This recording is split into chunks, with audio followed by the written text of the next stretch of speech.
Tonight, I want to ask you about a place where you and your strategy has been working. And we've been covering this a lot on this program. I know you're the Speaker of the House. You may be too busy to watch it, but you set out an emergency pressure effort to hold the Trump administration accountable for potentially messing with votes by mail. And it appears to be working. They say they're backing off. Because we want to stay on this story, I'm curious, in your view, do you agree? Is this working? You called the emergency session. They relented to some degree. And what else do people need to know about this going into the election?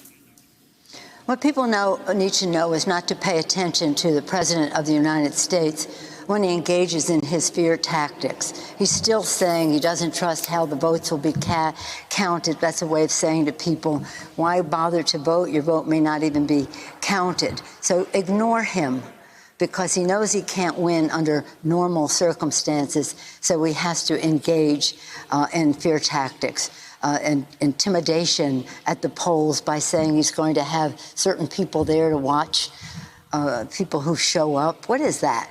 So again, we don't agonize over him, we organize, and we are organizing to make sure that people vote, that they vote early, that they correctly fill out their forms, that if they need to vote in person, that their authorities will enable them to have the distancing, and that means you have to have more precincts, you have to have polling places, you have to have more time, more days in order to enable people to vote. And that's what we have in the HEROES Act, the funds to enable just that to happen, so people don't have to choose between their health and their vote because of the president's tactics.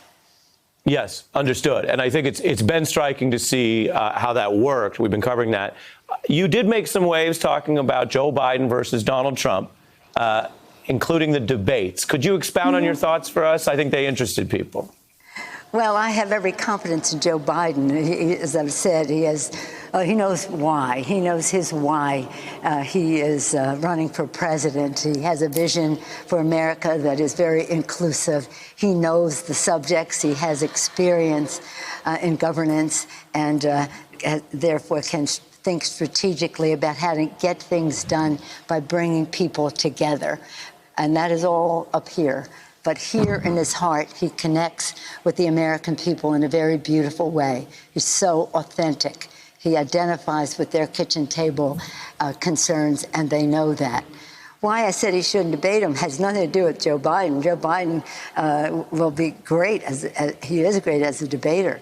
What it is about how totally inappropriate, if that's the word, that's the nicest word I can think of, the president is. I mean, he has no even slight flirtation with truth, fact, evidence, data, that they would have to have people there judging whether he's telling the truth on something. Why even waste everybody's time listening to what he has to say?